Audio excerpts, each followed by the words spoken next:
So the game is about to start. We're playing Infinity Slayer. This is up to 600 points. All different kind of loadouts across the screen. I'm looking at different starting weapons, but what I really want to see is where these players are going to head. Besides grenading themselves right when they spawn, is where they head to grab that first weapon. So we see right away players sprinting for this Spartan laser, a sniper rifle. There's also a needler in this first ordnance. So we'll see what everyone kind of chooses. Already on the red team, we have a sniper in the hands of someone who's playing on what sensitivity is that, sir? 6. 6 in Halo 4. That's probably the fastest sensitivity I've seen. So, God bless you. So we have some Promethean vision here. Still, okay, so the first kill does come in. Those community boys do pick it up. They go up 10-0, but girls quickly respond now, and they have taken the lead. The girls are now leading 20-10. It's also very interesting to see how the weapons balance against one another here, as we see a Ghost and Warthog battle. This usually doesn't end too well for the Ghost. Oh, somehow. I don't know how you're alive, man. I didn't hear the question. I said I didn't know how you stayed alive that long. Me neither.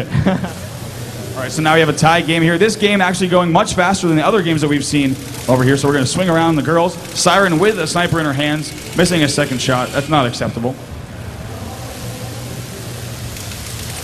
Now the girls up 40-30. Looks like they might pull away with this win as well, deciding to use an interesting balance of vehicles and 3 players here with the battle rifle. So this looks like a very well-rounded team. Now we're taking a look at some hog action here from the girls. Gonna see what they're up to. We have Faith here with the gunner. She picks up 1 kill right there. Nice job. And they're actually doubled the community boys score right now. We see hearing a lot of communication. We're going to jump on board and hear what these girls are saying as they talk to one another in the team chat. Whoa, wait, what? Don't worry about it. Just keep playing. Okay. It's really fun. Thank you.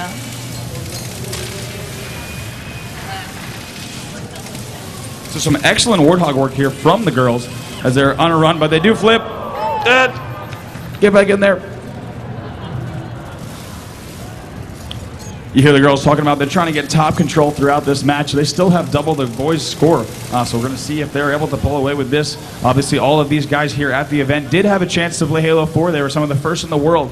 So thank you, 343, for sending us a beautiful gift of several copies of Halo 4. It's been awesome. And I'm glad you guys are now tuning in, both at the event and also watching live. Thank you once again for doing that. The girls still up 180-90 in Infinity Slayer, picking up some extra headshots here, and we see one of the first ordnance drops of the game. Let's see, what are you going to call in? I have no idea. See, on this screen we have 3 options. You can choose the Spartan laser, the scatter shot, or get a power-up ability. You can choose a D-pad to call that down, so go ahead and hit the left D-pad. Say what? Sorry, I just died.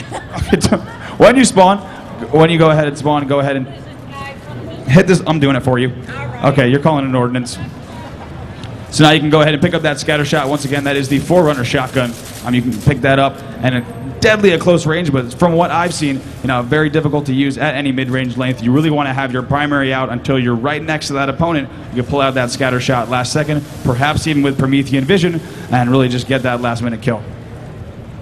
So the girls now up 280 to 140, still up by quite a bit.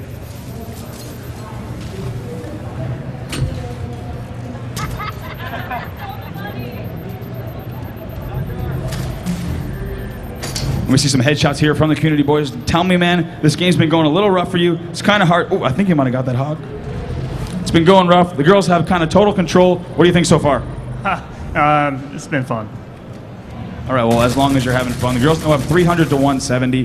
This map, of course, one of the larger maps that we've seen so far in Halo 4. More fit for this, 5v5, 6v6, and of course all the way up to 8v8 team battles. We also saw other maps like Haven and Adrift, which were perhaps more fit for your 4v4 scenario, but we do have a 5v5 today. So we're exploring one of the bigger maps here, but you'll also notice just how much graphic detail is put into this map. Really looks well, and it does not become intrusive, whereas in other, other FPS games, often the environment becomes somewhat intrusive to the gameplay, but I think you guys may have noticed that really everything flows well. The lighting is done very well, and so far the overall look of Halo 4, I think I speak for many when I say the game really does look beautiful.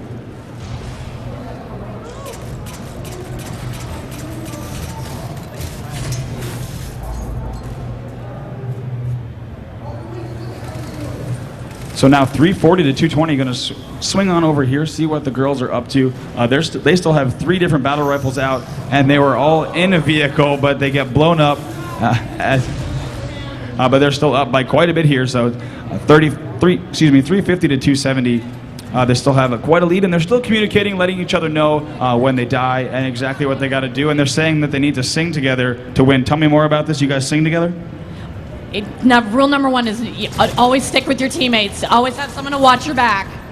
There you go. So here you have it. They always sticking together now. Still up by just under 10 kills. Looks like they're not letting their guard down whatsoever. So let's jump on board with some of the guys as they have a nice VR DMR combo. I've heard some people at the event talking about how it might be advantageous to have a few players using the DMR for some long-range fire. Obviously a single-shot weapon that shoots a little bit further and has a little bit more accurate at long range, and of course also having some players with a battle rifle, so you can technically have one player really laying in those body shots and have another player with a battle rifle who can easily clean up those headshots, or even vice versa, depending on how each player likes to play.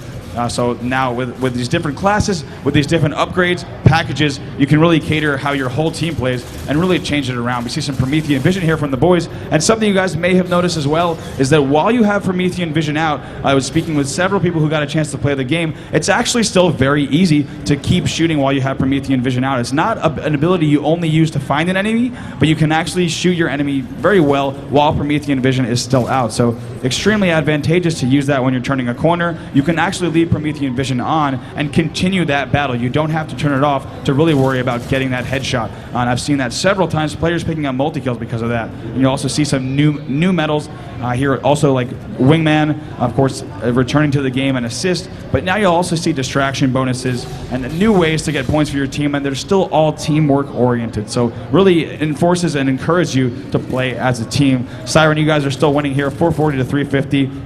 What do you think here? What do I think about it? Yeah, I mean, what do you think about this team you're playing against? Well, I mean, it's not too big of a disadvantage to play with us because we've never played as a team together, and I know those guys haven't either, so I think it is a pretty fair matchup. I'm just happy to beat boys, so any chance I'm given, we're going to do it.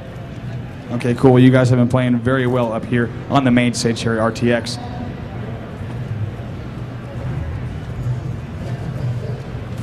And we're seeing some more distraction bonuses out of the guys. As you'll see that often when you're shooting a player who's shooting you, but you do not get that kill. Very much like an assist, you may get a distraction bonus. But also the sticky detonator play, a weapon that really does have a big skill gap and somewhat of a learning curve. You have to learn the trajectory of how that explosive flies. You got to know the exact timing of when to blow it up and the proximity. If you are able to stick your opponent with a sticky detonator, you will be able to grab that kill. I've also heard that some people at 343 will leave the sticky detonator and not blow it up until, blow it up on someone's face, give them a few seconds to run around. So also gives you a little bit of chance to embarrass your opponents as you're playing against them. So the guys actually having a little bit of a comeback here. We have 3 minutes and 38 seconds left in the game, and they're only down by 7 kills now. Of course, it is first to 600, so the girls are already at 500. They're only going to need 10 kills to win this game, so the guys are going to really need to slow down the game if they want to have a comeback, but it looks like the girls playing very aggressive still. They might be able to pull out this game, but now only a 4-kill game. The tables have turned slightly as it is 520 to 480 in favor of the girls, and we have a sniper rifle in the hands of one of the boys. Let's see if he can put that to work along with a thruster pack. Picks up 1 sniper kill, picks up 2, gets a nice little plus 25 for both the double kill and the sniper kill. Now jumping around, now 560 to 500. Apparently we just had an overkill here from one of the ladies, as now they do go up 570 to 510. Only 3 kills left before this game is going to close out. I thank you so much once again for checking out this stream, whether you're in the room with us or watching online. I hope you guys are enjoying this exclusive sneak peek at Halo 4 gameplay. Girls playing a little cautious here. They are up 580 to 540, but they do not want to let their guard down. They want to close this out, obviously, with a win, so they're not going to go ahead and rush in right away.